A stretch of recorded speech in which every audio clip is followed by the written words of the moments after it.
सब लोग प्रेम से बोलो श्री कृष्णचंद्र चक्रवर्ती भगवान की जय। भगवान श्री चक्रधर स्वामी की जय। ग्रंथराज श्रीमद् भगवद गीता की जय। ग्रंथराज श्रीमद् ब्रह्म विद्या शास्त्र की जय। भगवान श्री चक्रधर स्वामी की जय। आप सब लोगों को कहा हुआ है ना 16वां अध्याय पढ़ने के लिए। कितने लोग पढ़ रहे हैं 16वां अध्याय? 1 2 3 4 5 6 7 8। हाँ, 16वां अध्याय जो पढ़ रहे हो उसमें क्या कह रहे हैं भगवान? क्या चीज समझ आ रही है 16वें अध्याय? है भाई, बताओ क्या समझ आ रहा है 16वां अध्याय जो आपको कहा है पढ़ने के लिए, उसमें से क्या समझ आ रहा है? हाँ, इधर माइक में आके बोलो। गुरु भाई जी दंडवत प्रणाम। सभी भक्तों को जय श्री कृष्णा, दंडवत प्रणाम। भाई जी उसमें असुरी संपत्ति के और देवी संपत्ति के लक्षण बताए भगवान ने। तो भगवान जी कह रहे हैं कि जो देवी संपत्ति के लक्षण हैं उनको अपना लो और जो असुरी संपत्ति के उन्हें छोड़ने की कोशिश करो, क्योंकि दोनों ही चीज़ हमें बराबर, मतलब ज़्यादा तो असुरी ही भाई जी। मैं पढ़ती हूँ तो मुझे तो ऐसा ही लगता है कि सारे गुण मेरे में ही हैं, तो उन्हें सुधारने की भगवान कह रहे हैं। ये समझ में आता भाई। देखो, दो चीज़ों की बात हो रही है। एक है आसुरी प्रवृत्ति के लक्षण, मतलब जो असुर होते हैं ना, असुर हमारे अंदर ही एक असुर है, राक्षस। राक्षस समझते हैं? हम राक्षस जैसा जब बर्ताव करते हैं तो मतलब वो जो सोया हुआ राक्षस था, अब वो क्या हो गया? अब वो जाग गया। सबके अंदर छिपा पड़ा है और हमारे अंदर देवता भी हैं। कोई कहता है जी ये आदमी तो राक्षस जैसा, कह रहे नहीं नहीं, मैंने इसको देखा हुआ है, ये देवता भी है, ये इतना शांत होता है, कभी इतने अच्छे अच्छे काम करता है ना। वो जिसने उसका राक्षसी रूप देखा है वो क्या कहते हैं? भाई इसको आप देवता कहते हो? राक्षस है ये, निरा राक्षस है ये। मतलब उन्होंने हमारा कौन सा रूप देखा हुआ है? राक्षस का रूप देखा हुआ है। जिसने हमारा राक्षस का रूप देखा हुआ है वो अब हमको क्या समझेगा? राक्षस समझेगा। जिसने हमारा देवता का स्वरूप देखा हुआ है वो हमको देवता समझेगा। पर राक्षस हो या देवता, आ कहाँ से रहा है? तुम्हारे अंदर से आ रहा है या बाहर कहीं से आ रहा है? बाहर वाला है कोई देवता जो मंदिर में बैठा हुआ कहीं, वो कर रहा है परेशान। उसको आज्ञा नहीं है बिल्कुल भी किसी को परेशान करने की। जब तक तुम जाके उससे पंगा नहीं लेते वो तुम्हें परेशान नहीं कर सकता। फिर हम कहते हैं कि जीवों ने हमें परेशान कर रहा है। जीव के तो औकात ही क्या है? जब बड़े बड़े देवी देवता को भगवान ने क्या रखा है कि आप किसी को भी अपनी तरफ से कोई कष्ट नहीं दे सकते। आपने दिया तो आपके साथ आपको उस दंड को भुगतना पड़ेगा। देवी देवता ये नहीं कि दंड से फ्री हैं, उनके ऊपर भी कोई शासन करने वाला है। वो कहता है कि वो उसका आपको दंड भोगना पड़ेगा। जैसे मनुष्य को भोगना पड़ता है ना, गलत काम करता है। यहीं पर देख लो, संसार में जो है आपने उसके सरकार के नियमों का उल्लंघन किया तो छोड़ देते हैं तुम्हें। किसी को आपने ईंट दे मारी, अब वो FIR करेगा ही नहीं, मामला आगे बढ़ेगा ही नहीं, छोड़ देंगे? नहीं छोड़ते। ऐसे ही देवी देवता भी जो हैं वो भी आपके साथ कोई पंगा लेते हैं अपनी तरफ से, अपने पर्सनल एजेंडा पे, तो उसका भी उनको भुगतान करना पड़ता है भगवान के आगे। पर वो देवी देवता इतने समझदार हैं और इतने आज्ञाकारी हैं कि वो भगवान की आज्ञा को कभी भी उसका उल्लंघन नहीं करते। और ये मच्छर जीव जिसकी कोई औकात नहीं है, ये मानता है भगवान की बात को, ये 24 घंटे उल्लंघन करता है उसका, 24 घंटे, सोते हुए भी जागते हुए भी, ये 24 घंटे उसका उल्लंघन करता है। क्यों करता है? इसकी श्रद्धा नहीं है। जिसके ऊपर तुम्हारी श्रद्धा होती है उसी की बात मानते हो ना। जिसके ऊपर तुम्हारी श्रद्धा नहीं है उसको उल्टा जवाब देते हो, तू तड़ाक करके बोलते हो, बदतमीजी से पेश आते हो। सबसे बड़ा कसूर हमारा यही है कि हम यही नहीं देखते कि किसके साथ हमने कैसे पेश आना है। बाप के साथ भी वैसा सलूक करते हैं, माँ के साथ भी वैसा सलूक करते हैं, बाहर के लोगों के साथ भी बदतमीजी का सलूक करते हैं। तो कौन सी चीज़ उभर के आ रही है हमारे अंदर से? हमारे अंदर का जो राक्षस है वो आज़ाद हो चुका है, और जब वो आज़ाद हो जाता है तो वो बुलंद हो जाता है। वो फिर ये नहीं देखता कि मेरी माँ है या बहन है या बाप है या कौन है, उसके लिए कोई रिश्ता नहीं रहता। इसका आप अनुभव कैसे करेंगे कि जब आपको गुस्सा आता है तब आपको पता लगता है कि मैं किसके साथ कैसे बोल रहा हूँ, पता लगता है। इसका मतलब है कि जो राक्षस अंदर से पैदा हो गया है वो बेकाबू है। बेकाबू समझते हैं? बेकाबू समझते हैं? कंट्रोल से बाहर है।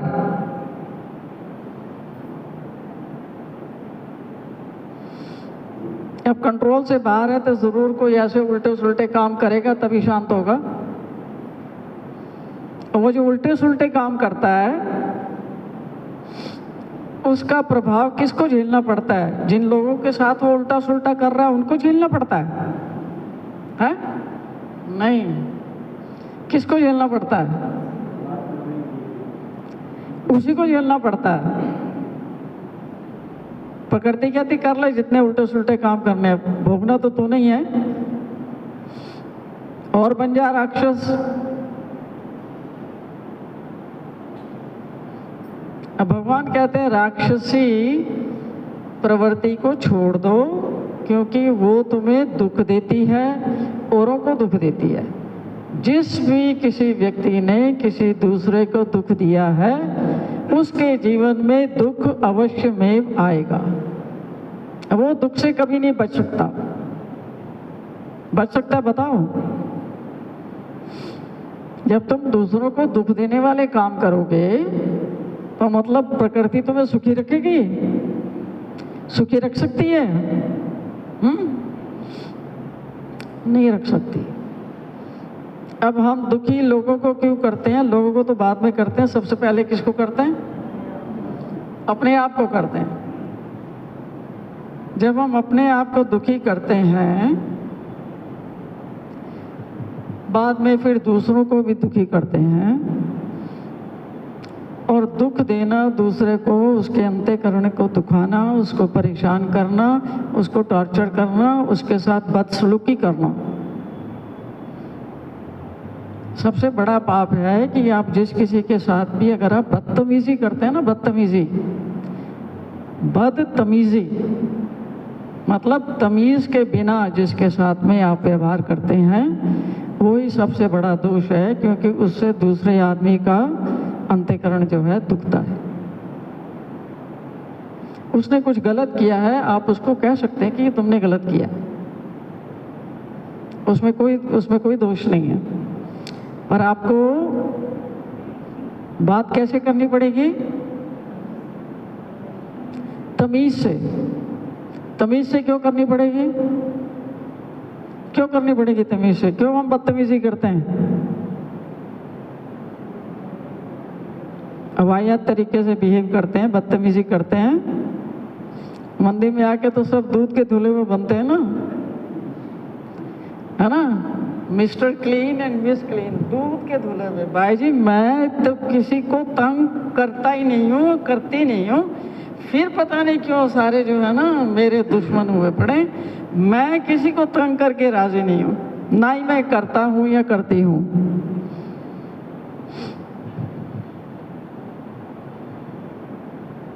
यही बोलते हो ना। आप विचार करो, कोई भी अपने बारे में कुछ कहेगा कि मैंने गलत बोला है? किसी को भी पता है कि मैंने गलत बोला है? पता होता है कि मैं गलत बोल रहा हूं तो बोलता क्या फिर? बोलता क्या फिर? सोच समझ के कोई गलत बोल सकता है क्या? सोच समझ के विचार करके कोई भी गलत नहीं बोल सकता। जितनी भी गलतियां होती हैं कैसे होती हैं? बगैर सोचे समझे, मुंह को आगे रख दिया, बस जो मर्जी बक बक करेगा, बकवास करेगा, गलत बोलेगा। अब बाद में उसने सॉरी कह भी दिया तो उससे कोई फर्क पड़ने वाला है? क्योंकि जो वचनों ने जाके घाव करना था वो घाव तो हो चुका। उस घाव पे अब मरहम कैसे लगेगी? मरहम लगाने का हमें विचार आता है?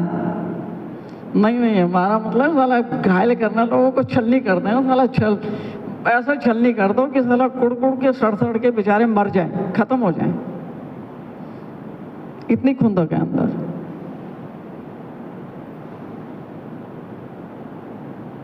यही करते कुछ और करते,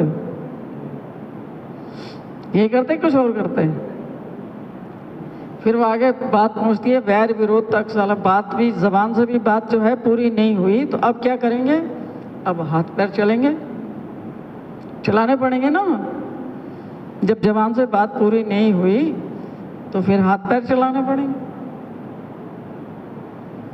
और हाथ पैर से भी काम नहीं हुआ फिर जो भी पड़ा हुआ है, बेलन पड़ा हुआ है, कटोरा पड़ा हुआ है, लोटा पड़ा हुआ है, झाड़ू पड़ा हुआ है, बहुत सारी चीजें घर में तो पड़ी रहती हैं। अब उनकी बौछार होगी या नहीं? देख रखी है? कितने लोगों ने देख रखी है? हाथ खड़े करो। देख रखी है? एक और कौन है उधर? 2 3 4 5 6 7 8 देख रहे हैं ना? ये क्या हो रहा है? हमारे अंदर का राक्षस जाग रहा है। उस राक्षस को जिंदा कौन रख रहा है? बाहर से उसको कोई शक्ति मिल रही है? बाहर से नहीं, उसको जिंदा कौन रख रहा है? हम ही रख रहे हैं। हमारे अंदर कौन सी चीज है जो राक्षस को कहती है बरकरार रहना, खबरदार जो तू जरा सा भी चुप किया, साला खून पी जाऊंगा इनका, पूरी अपने जलाल में रहना। कौन है हमारे अंदर? ऐसी क्या चीज है जो ये कहती है कि कंटिन्यू करो इसको? आपका जो अहंकार है ना, वो आपको किसी की बात नहीं सुनने देता। वो आपको कहता है नहीं तू बिल्कुल ठीक है। गलत कौन है? गलत हमेशा कौन है? दूसरा गलत है, तुम बिल्कुल ठीक हो, ये कहता है अहंकार। अब सोचो, अगर हम ऐसे ही करते रहेंगे तो क्या हम कभी भी भगवान के नज़दीक जा पाएंगे? उसके प्रेम को महसूस कर पाएंगे? उसके आनंद को महसूस कर पाएंगे? उसकी शांति को महसूस कर पाएंगे? कतई नहीं कर सकते। इसलिए भगवान कहते हैं कि तुम क्यों इतनी बेकार की जिंदगी जी रहे हो, जिसमें दुख है, परेशानी है, मुसीबत है, संघर्ष है, लड़ाई है, झगड़ा है, कला है, कलेश है। ऐसी अवस्था में आदमी क्या भगवान का नाम स्मरण करेगा? भगवान का चिंतन करेगा? उसको विचार आएगा मैं मंदिर में जाऊं, साधु संतों की सेवा करूं या मंदिर की सेवा करूं? या जन्माष्टमी आ रही है, वहाँ कोई चल रही है, सेवा उपस्थित है, वहाँ जाऊं? आएगा उसको विचार? आ सकता है? नहीं आ सकता। तो ना वो ढंग से स्मरण कर सकता है, ना सेवा कर सकता है, ना भजन कर सकता है, ना ध्यान कर सकता है, ना कुछ और कर सकता है, क्योंकि अब उसमें राक्षस जो है वो जागृत हो गया। अब वो नहीं करने देगा कुछ भी आपको, सारे काम आपसे उल्टे सुल्टे करवाएगा, है ना। उसके आवेश में, खुंदक के आवेश में सारे उल्टे सुल्टे काम कराएगा। अब इनका फल कौन भोगेगा? कौन भोगता है इनका फल? दूसरे लोग भोगते हैं। उसका फल स्वयं ही भोगना पड़ता है। तो ऐसे कार्यों से सबसे ज्यादा खराबी किसकी है? सबसे ज्यादा दुर्गति किसकी है? आपकी है ना। इसलिए भगवान कहते हैं मैंने इतनी सुंदर दुनिया बना के भेजी है, मैंने सृष्टि की रचना की है कि सृष्टि में जाके जो मैंने रास्ता बताया उस रास्ते पर चल के तुम मेरे पास आओ, और मेरे पास भरपूर आनंद है, और मेरे पास सुख भी है, आनंद भी है, शांति भी है, हर चीज का पूरा भंडार है। तुम अपनी इस गंदी सी आदत को छोड़ दो और तुम मेरे पास आओ, तो तुम शांति से रहोगे, आनंद से रहोगे, किसी भी चीज की मैं तुम्हें कमी नहीं होने दूंगा। हम छोड़ते हैं अपने इस राक्षस को। क्या ये इसमें लगाएगा?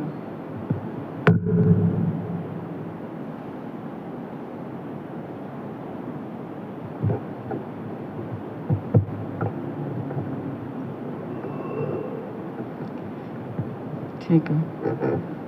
तो हम छोड़ते हैं अपने इस राक्षस को, छोड़ना चाहते हैं? नहीं नहीं, बिल्कुल नहीं। मेरे से कुछ भी ले लो, मेरे से पैसे ले लो, मेरी ज़मीन ले लो, मेरी औरत ले लो, मेरा आदमी ले लो, मेरे बच्चे ले लो, ये मत लो मुझसे। ये मेरी सबसे प्यारी चीज़ है, ये नहीं दूंगा।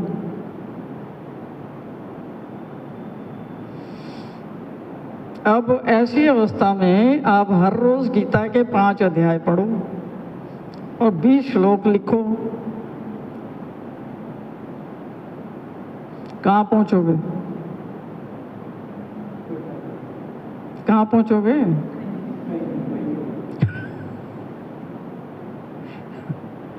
कहीं पहुंच सकते हैं? आगे कहीं जा सकते हैं? ये हालत है, ये असली है, सच्चाई है। भगवान जो हैं वो आपसे दूर नहीं है, एक ही चीज का फासला है, और वो फासला जो है उसकी बागडोर तुम्हारे हाथ में है कि तुम उसको छोड़ने के लिए राजी हो या नहीं। जब यहाँ बैठे हुए मुझे दिख रहा है, हर आदमी यही चाहता है कि उसको मैं छोड़ने के लिए तैयार नहीं हूँ, बाकी तुम मुझसे और भी जो भी करवाना चाहते हो बता दो, मैं वो कर दूंगा, कर दूंगी। बता दो तुमने कपड़े कूटने हैं, कपड़े कूट देंगे, झाड़ू मारना है वो मार देंगे, पतली पपोती करनी है, दीवारें पेंट करनी है वो कर देंगे, कोई कंस्ट्रक्शन करवानी है, कोई खुदवाना है, कुछ खेत में सफाई करनी है, साला कुछ भी है करवा लो, वो हम कर देंगे। उससे काम बन जाएगा। और जो करा धरा है, जो किया है, वो स्वीकार जाएगा, वो स्वीकार में जाएगा। अब यहाँ आके बात जो है रुक जाती है। रुकावट उनकी तरफ से है, उन्होंने रुकावट डाल रखी है नहीं? भगवान ने डाल रखी है रुकावट। रुकावट किसकी है? रुकावट हमारी है, और हमें अच्छे से पता है कि रुकावट हमारी है। देखो, एक आदमी जो वाकई में सोया पड़ा है, अज्ञान की नींद में सोया पड़ा है, उसको तो कोई जाके जगा सकता है ना? उसको कोई जगाएगा, उठ जाएगा, उसको देख भैया दुनिया ऐसी है, वो तो उसको जगा सकते हैं आप सोए हुए को। जो सोने का ढोंग कर रहा है, जिसको पता है सब कुछ,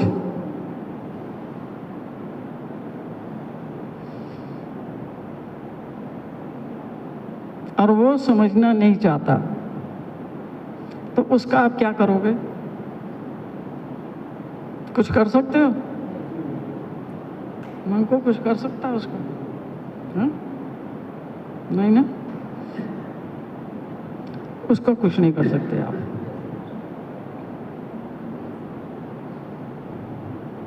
ये हो रहा है, तुम ही बताओ खुद, ये हो रहा है या नहीं हो रहा? ये हो रहा है या नहीं हो रहा? जो लोग मानते हैं कि ऐसा ही हो रहा है, वो अपने हाथ खड़े करके बताएं। हाँ, और दूसरी बात, ये सारे हैं इसमें 2-4 लोगों को छोड़ के। तो अब ये देखना है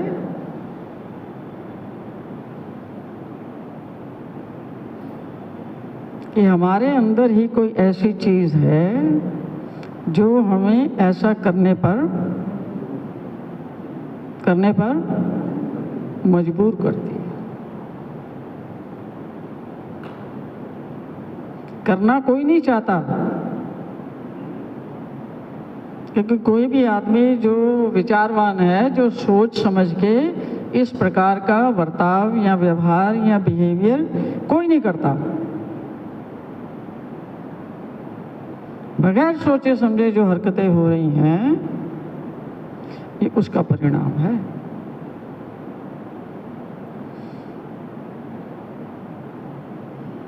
बगैर सोचे समझे जो हरकतें होती हैं, वो जो व्यक्ति अज्ञान की नींद में सोया पड़ा है, वो ही इस किस्म की एक्टिविटीज करता है। और भगवान ने जो आपको अपना सारा ज्ञान बता रखा है इतने सालों से, वो आपको जागृत करने के लिए बता रखा है, और वो आप सबको पता है। लेकिन वो जानकारी क्या आपको कुछ लाभ दे रही है? कोई लाभ हासिल कर रहे हो उस जानकारी से? कर रहे हो कुछ? जीवन में कुछ सुख और शांति और आनंद आ रहा है? नहीं ना? क्यों नहीं आ रहा?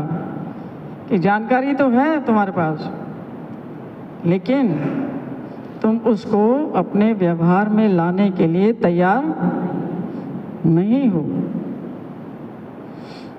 बाहर का कोई आदमी आके तुम्हें बता सकता है? कोई बताएगा भी तो सुनोगे उसकी बात? सुन के राजी हो? चल साइड हो, हवा आने दे, चल साइड हो जा। सुनते हो उसकी बात?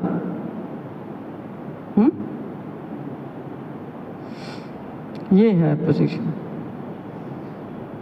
और 16वां अध्याय इन सारी चीज़ों को क्लियर करता है। भगवान का उद्देश्य है कि तुम्हारे भीतर जो राक्षस बैठा हुआ है, जब तक आप उस राक्षस को शांत नहीं करते, वो सदैव तुम्हारा अहित करेगा, तुम्हारे शरीर का, तुम्हारी मानसिकता का, और तुम्हारी आत्मा का भी। आत्मा को कोई घात नहीं कर सकता, पर ये आत्मा को अधोगति में लेके जाएगा, नीचे लेके जाएगा, ऊपर नहीं उठने देगा।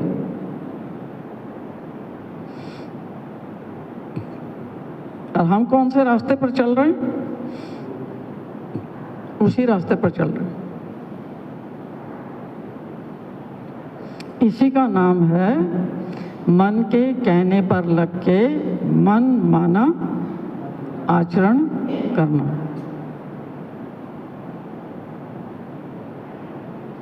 जो मन जो है, जिसमें सारी कामनाएं, सारी वासनाएं और सारे इच्छाओं का भंडार पड़ा हुआ है,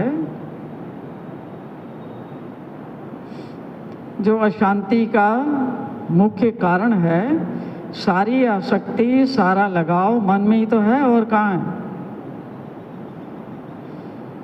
क्यों जो इतनी चीज़ों से भरा पड़ा है उसकी बात तुम सुनते हो, उसकी बात को तवज्जो देते हो, उसकी बात को मानते हो,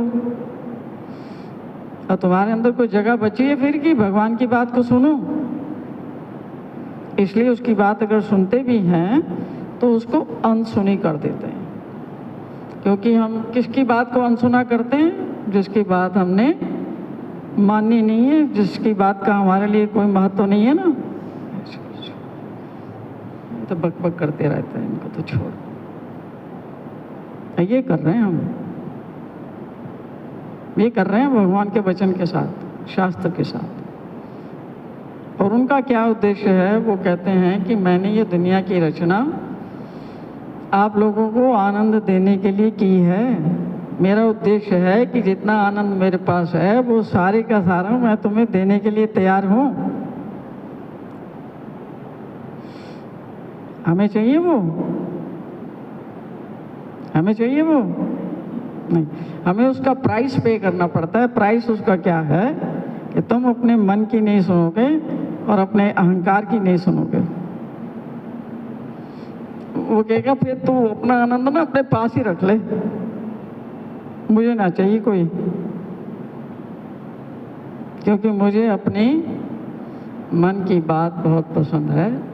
मुझे अपने अहंकार की संतुष्टि मेरे लिए बहुत ज़्यादा महत्व रखती है, इसलिए मैं तो वही करूँगा। हाँ, मेरे ऊपर कोई संकट ना आए, मेरी गृहस्थी अच्छे से चलती रहे, इसलिए मैं तेरे दरवाजे पे आ जाऊँगा, मत्था ठोकूँगा, मत्था टेकूँगा, तुझे माथा टेकूँगा, पत्र पुष्प फल लाऊँगा, कहेगा तो अन्न भी ले आऊँगा, पंगत भी कर दूँगा, और कहेगा तो तीर्थ स्थानों पे जाना है वहाँ भी चला चलूँगा। पर उम्मीद मत रखियो मेरे से कि मैं जो है अपने मन बुद्धि की डोर तेरे हाथ में दूंगा या अपना अहंकार छोड़ूंगा। तो बाकी जो चीज़ें करोगे उससे बात बन जाएगी, है जी? काम हो जाएगा, हो जाएगा, होगा? नहीं हो सकता। अब ये तुम्हारे ऊपर है, तुम जितनी देर और धोखा देना चाहते हो अपने आप को दे लो। और कि तुमने सोच रखा है कि लाइफ तो जो है 100 साल का होके मरेंगे, तब तक तो खूब टाइम है, तब तक तो देख लो, अपने मन को देख लो, उसकी इच्छाओं को देख लो, उसके और चीज़ों को देख लो, अपने अहंकार को देख लो। तो देखते रहो भैया, भगवान को कोई फर्क पड़ रहा है? गुरु को क्या फर्क पड़ रहा है? वो तो बताने वाला है। उसकी हालत को आप लोग तो देख नहीं सकते। कि आप इमेजिन करो कि उसके परिवार में जैसे 100-200 लोग हैं और वो हर इतवार को, मतलब एक साल में 50-60 बार वो उनको बताता है कि बेटा ये रास्ता खराब है, इधर मत जा, ये रास्ता अच्छा है, इधर जा। एक साल में 50 बार उनको ये बात दोहराता है और 10, 20, 15, 25, 30 साल से वो ऐसा कर रहा है और उस रास्ते पर कोई जाने के लिए तैयार नहीं है। उसकी हालत क्या होती होगी? कैसा महसूस होता होगा उसको? है? अच्छा महसूस होता होगा? अच्छी भावना आती होगी उसको कुछ? तुम्हारे घर में ही है, तुम्हारे बच्चे हैं, तुम उनको 10 बार कोई चीज़ समझाते हो, वो नहीं समझते, तुम्हारी हालत कैसी होती है? कैसी हो जाती है?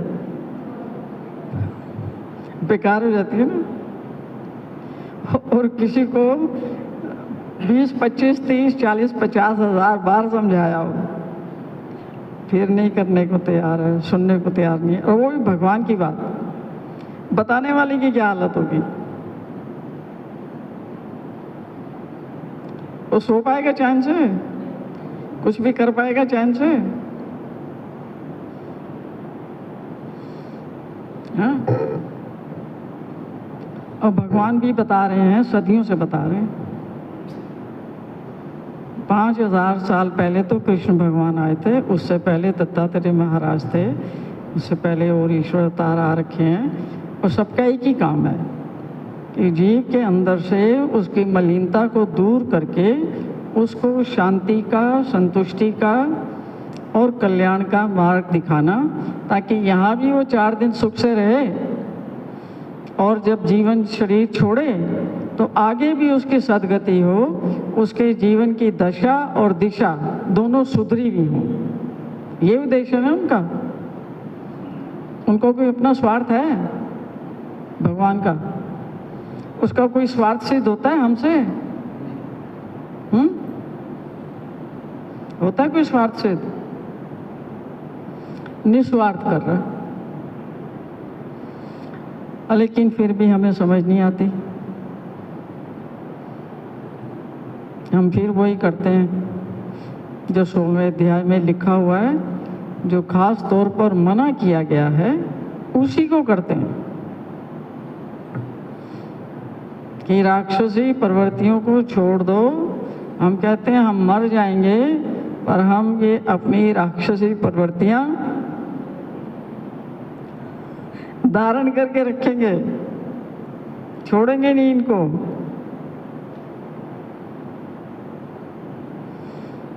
अपने अहंकार को नहीं छोड़ेंगे, क्योंकि हमने अपने इन दोनों चीज़ों को अगर छोड़ दिया तो मतलब हमारा तो खत्म है। हम ऐसे ही लगता है ना, क्या मानो? ऐसा ही लगता है ना, हमारा अहंकार कोई हमसे मांगे और हमारा मन कोई हमसे मांगे, हैं? देंगे? मर जाएंगे। हम तो कह रहे हैं यही 2 चीज़ें हैं मेरे पास, तुमने यही ले ली तो मेरा तो मरण हो गया, साला गला ही काट दो मेरा, ख़त्म करो, कहानी ख़त्म करो। अधिकतर लोग जो खुदकुशी करते हैं किस लिए करते हैं? वो चाहते हैं कि दुनिया उनकी बात माने, घर के लोग उनकी बात माने, माँ भी माने, बाप भी माने, पति है तो पति भी माने, पत्नी है तो पत्नी भी माने, और जितने भी हो रहे हैं सब माने उनकी बात, और उनके अहंकार की भी पुष्टि हो। और जब नहीं हो रही तो क्या करोगे फिर?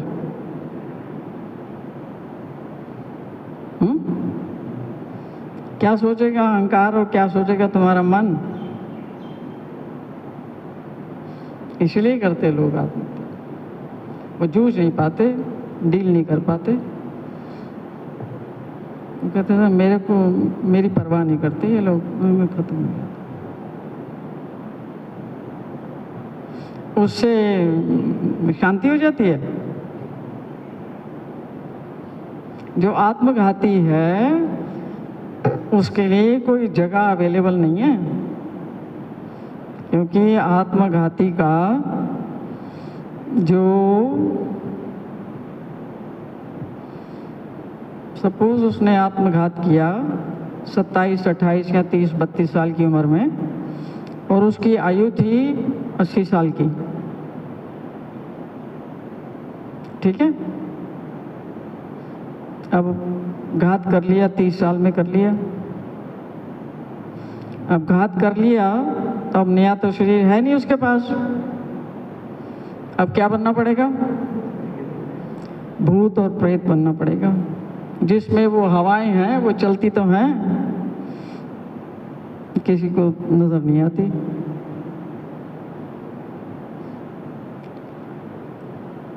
अब उसमें अपने अहंकार की पूर्ति कर पाएगा? अपनी मनमानी कर पाएगा? मनमानी करने के लिए शरीर चाहिए, अहंकार की पूर्ति के लिए भी शरीर चाहिए। वो दोनों काम अब हो पाएंगे? अब ज्यादा दुखी होगा या कम दुखी होगा? ज्यादा दुखी होगा, कम होगा? अब वो इस तलाश में रहेगा कि किसको घेरा जाए, मतलब उसको कोई शरीर चाहिए। अब जिसने भी प्रकृति के नियमों का उल्लंघन किया, उस शरीर को वो घेर लेगा। प्रकृति के नियमों का उल्लंघन कौन करते हैं? हम ही करते हैं। शादी ब्याह में जाते हैं ना, कभी 12 बजे आते हैं, कभी 1 बजे आते हैं, कभी 2 बजे आते हैं, और वहाँ जो भी खाया पिया होता है, दारू पिया होता है, कुछ और पिया होता है, कुछ खाया पिया होता है, वहाँ से कला कलेश में ही आते हैं।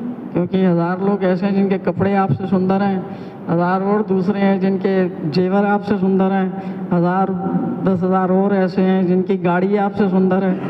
तो साला कला कलेश करते हुए आते हैं, यार तुम में इतना भी दम नहीं, तुमने तो 2 पहिया पे चल रहे हो, तुम 4 पहिया तो होता तुम्हारे पास। वो देखो तुम्हारे साथ ही पड़ा था, उसके पास कितना पैसा। अब ऐसी बातें करते करते आओगे, फिर चलते चलते बाथरूम जाना पड़ गया, वहीं कर देते कहीं पेड़ वेड़ के आसपास। अब वहाँ उनका कोई कार्यक्रम चल रहा होता है जो तुम्हें नज़र नहीं आता, बस अब उनसे तुमने पंगा ले लिया, बस अब उन्होंने मौज मस्ती जो करनी थी अब उनको शरीर मिल गया। देखे ऐसे लोग भूत बाधा से ग्रसित, देखे हैं ना, ऐसे उनको घेरा जाता है क्योंकि वो प्रकृति के नियमों को उल्लंघन करते हैं। नहीं तो भगवान ने किसी भी देवी को, देवता को, भूत को, प्रेत को, किसी को भी इजाज़त नहीं दे रखी कि वो बिना किसी कारण से आपसे किसी भी प्रकार का पंगा ले, आपको ऐसे छू तक नहीं सकता। तो गलत काम कौन करता है? पहले हम ही करते हैं, हम करते हैं और फिर वो उसका परिणाम वो भोगना पड़ता है। मतलब ये कि शरीर को आपने नष्ट भी कर दिया, उससे भी आपका काम बनने वाला नहीं है। काम कब बनेगा? जब भी बनेगा।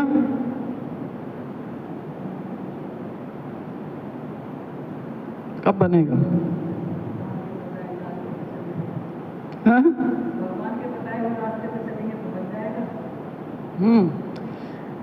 इन 2 चीज़ों को छोड़े,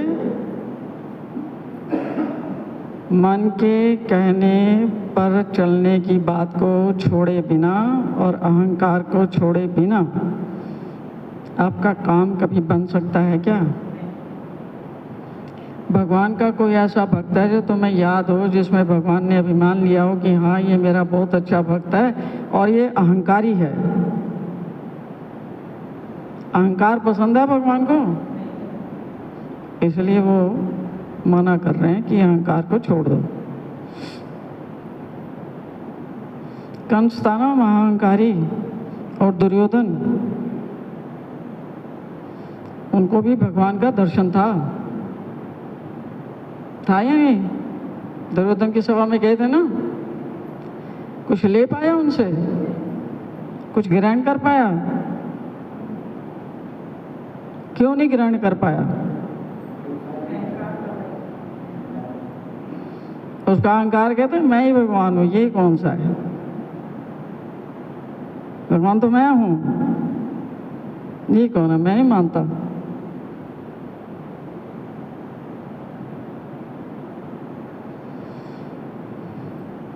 और भगवान के रास्ते पर ना चल के मन के रास्ते पर चलेंगे तो उससे भगवान खुश होगा कभी भी?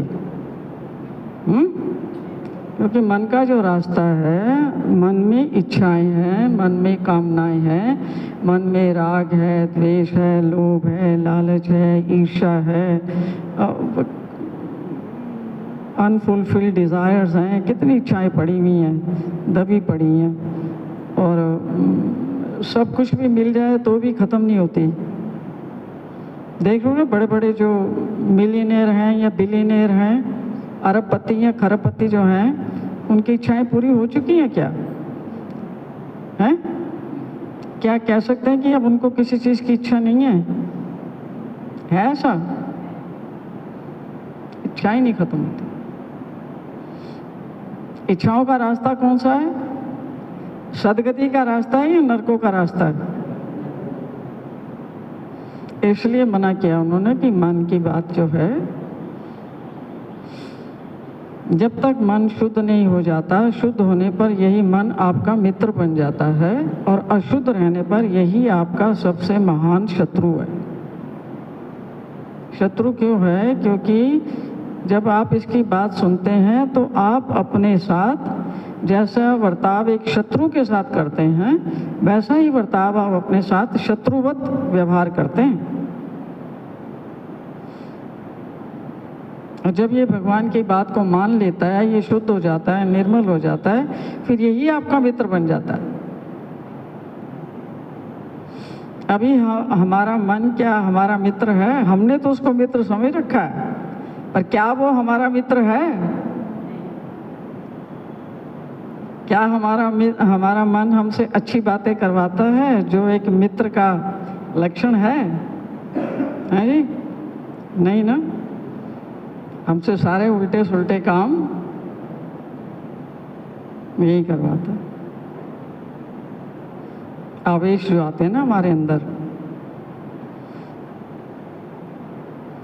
इसलिए अर्जुन ने भी पूछा भगवान से कि ये मेरा मन जो है ना बहुत चंचल है, इसमें अनेकों प्रकार के विचार उठते हैं, जिसके कारण मेरे हृदय में अनेकों प्रकार के भाव आते हैं, मैं कंफ्यूज ही रहता हूँ। इतने कितने प्रश्न थे उसके। तो भगवान ने उसको भी बताया कि ये मन जो है अभी तुम्हारे साथ शत्रु के जैसा व्यवहार कर रहा है, पर तुम चाहो तो ये तुम्हारा मित्र भी बन सकता है। इसका कहना ना मान के तुम मेरे बताए हुए रास्ते पर चलोगे तो जो मन तुम्हारा आज शत्रु है वही तुम्हारा मित्र बनेगा। अब मेरी बात मानने से बनेगा, भगवान कह रहे हैं। अब ये हमें वो बात मानने नहीं देता, क्योंकि इसको पता है कि भगवान की बात अगर मानेगी तो मेरी बात जो है रद्द हो जाएगी। और वो कह रहे मेरी बात रद्द कर दी, मेरी तो वो और आग बबूला होके यार तुमने मेरी नहीं मानी। अब मैं ही तो पैसा कमा के लाता हूँ बाहर से और तुम्हें खिलाता हूँ, जिसके कारण तुम पल रहे हो, और ना करूँ तो भूखे मर जाओ तुम सारे। अहंकार ये सोचता है, वो सोचता मैं हूँ लोगों का पालनहार। समझ आ रहा है? अब ऐसे अहंकार को तुमने पाल रखा है और तुम्हारी उससे मोहब्बत है, तुम्हारे मन से भी तुम्हारी मोहब्बत है। ना तुम मन के विरुद्ध जाते हो, ना अपने अहंकार के विरुद्ध जाते हो, और शौक तुमने पाल लिया है कि तुम भक्ति करोगे। कर पाओगे? कर पाओगे?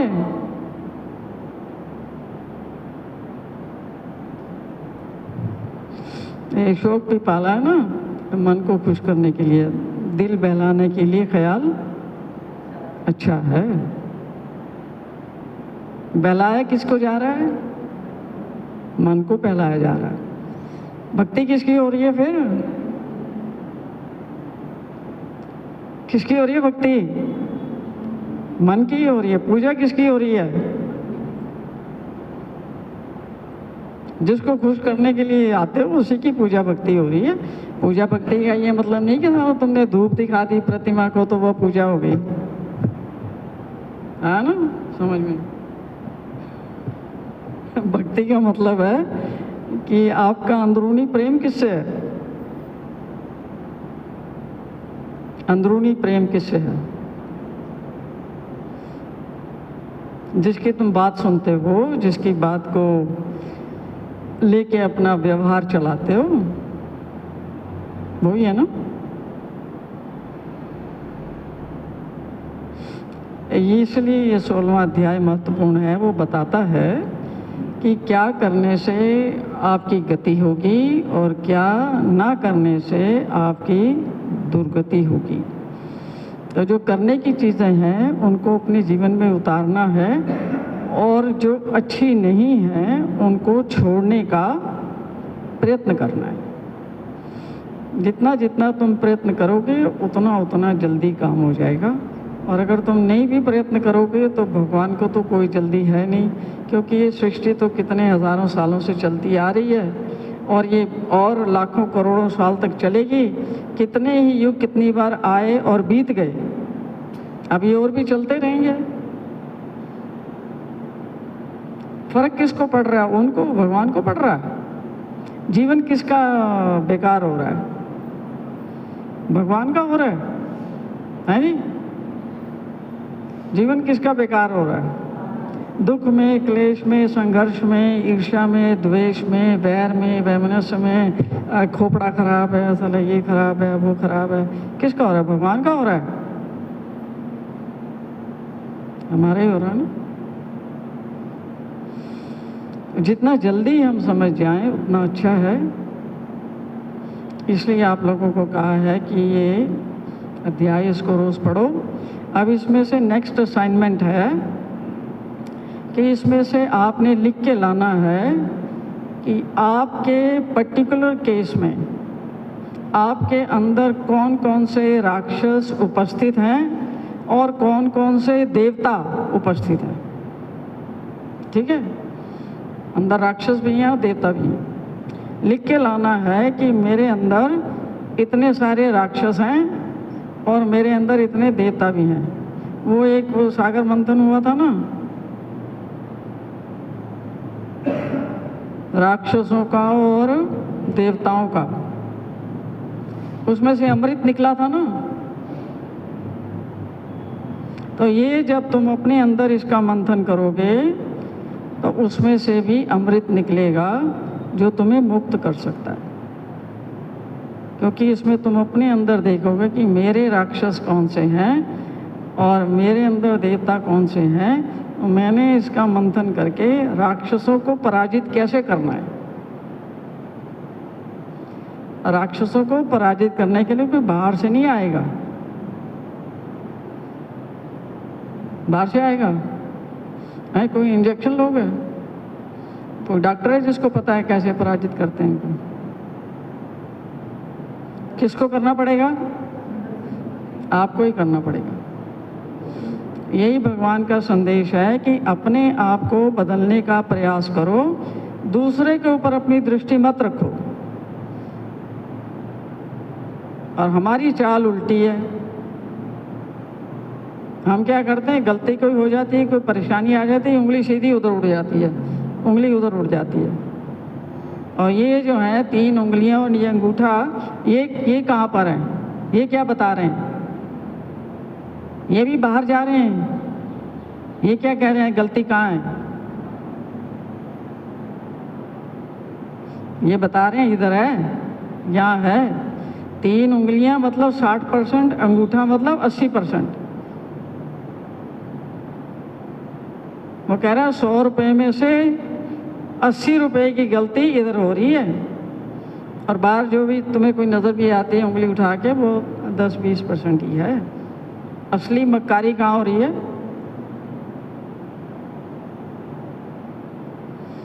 अब यही आदमी के लिए, इसके अहंकार के लिए सुनना बहुत भारी है। क्योंकि अहंकार का निश्चय क्या होता है? उसने किया है, वो है ना, वो सबसे ज़्यादा खराबी उसी की है। मतलब मैं जो हूँ, मैं कौन हूँ? मेरे से तो कोई गलत काम कभी होता ही नहीं। मैं तो कभी कोई गलत काम कर ही नहीं सकता, होता ही नहीं मेरे से। मतलब ताली एक हाथ से बज रही है, मतलब ताली को एक हाथ से बजाने का प्रयास किया जा रहा है। 1 साल भी प्रयास करते रहो तो एक हाथ से ताली बजेगी? बजेगी? कितनी भी तेज हवा कर लो, नहीं बज सकती। ये अब समझना है। जब भी तुम्हें लगे कि भगवान की बात को समझ जाना चाहिए तो भैया कुछ कर लेना, नहीं तो जैसे कट रही है वैसे तो कटेगी ही, है ना। ये आते ना लोग मेरे पास मैं पूछती हूँ बेटा कैसा चल रहा है? कह रहे बस कट रही है भाई जी। मैं कहती हूँ ये जीवन है, ये जीने का है, ये काटने का नहीं है, ये जीने के लिए मिला है। वो कह रहे बस कट रही है भाई जी, काफ़ी कट गई, थोड़ी सी बाकी है। तो थोड़ा समझदारी से काम लो। जो चीज़ भगवान बता रहे हैं, जो चीज़ आपके हित की नहीं है, उसको कुछ करने के लिए प्रयास तो करो। और अगर तुम्हें प्रयास में भी मुश्किल लगती है तो भगवान ने ऑप्शन दे रखा है कि कोई चीज़ तुमसे नहीं होती है तो तुम मेरे से प्रार्थना कर सकते हो कि हे प्रभु, मेरे पास शक्ति सामर्थ्य नहीं है, मेरे पास बुद्धि नहीं है, मेरे पास बल नहीं है, मेरे से होता नहीं है, आप कुछ करो, मेरी सहायता करो, कुछ कृपा करो तो मैं कुछ कर पाऊँ। तो आप उनसे सहायता मांग सकते हो। तो उन्होंने कह रखा है ऑलरेडी कि अगर तुम ईमानदार हो अपने प्रति और जवाबदार हो, जितना प्रयत्न तुम करोगे उतना ही तुम्हारी सहायता मैं करूँगा। तुम्हारा 2% प्रयत्न है तो वो 2% सहायता कर देंगे। तुम्हारा 20% प्रयत्न है, 20% कर देंगे। तुम 100% कमिटेड हो कि मैंने इस चीज़ को ख़त्म करना है, वो कह रहे हैं मैं 100% तुम्हारे साथ हूँ। तुम्हारे से ना हो, मैं अगर 100% सहायता करने के लिए तैयार हूँ तो वो होगा ही नहीं।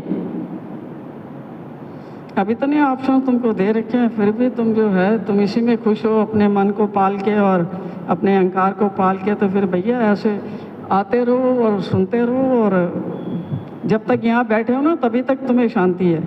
यहाँ से पैर बाहर निकालते ही जो है तुम्हारे खोपड़े ने दिन में तारे दिखाने, दिखा रहा है, दिखा रहा है ना। अब और भी तुमने कुछ देखना तो वो भी देख लो, ठीक है। तो 18वें अध्याय में से आपने लिख के लाना है मेरे लिए, जो लोग पढ़ रहे हैं। अगले हफ्ते मैं उम्मीद करती हूँ तुम लिख के लाओगे और मुझे कागज़ देना है। उसमें से अध्याय को पढ़ लेना है और फिर उसके बाद में इसको बंद कर देना है। फिर लिखना है कि आपके अंदर कौन कौन से राक्षस बैठे हुए हैं और कौन कौन से आपके अंदर देवी गुण हैं, ठीक है। फिर उसके बाद आपको बताया जाएगा कि इन राक्षसों का सफाया कैसे करो और ये देवता जो हैं इनकी शक्ति का उपयोग कैसे करो, ठीक है। श्री कृष्णचंद्र चक्रवर्ती भगवान की जय। ये क्या बजा हुआ है? 2:30 बजे हुए? हाँ। श्री कृष्णचंद्र चक्रवर्ती भगवान की जय। ग्रंथराज श्रीमद् भगवद गीता की जय। ग्रंथराज श्रीमद् ब्रह्म विद्या शास्त्र की जय। भगवान श्री चक्रधर स्वामी की जय। आप सबने ध्यान से सुना है, उसके लिए आपकी आभारी हूँ। सबको जय श्री कृष्ण।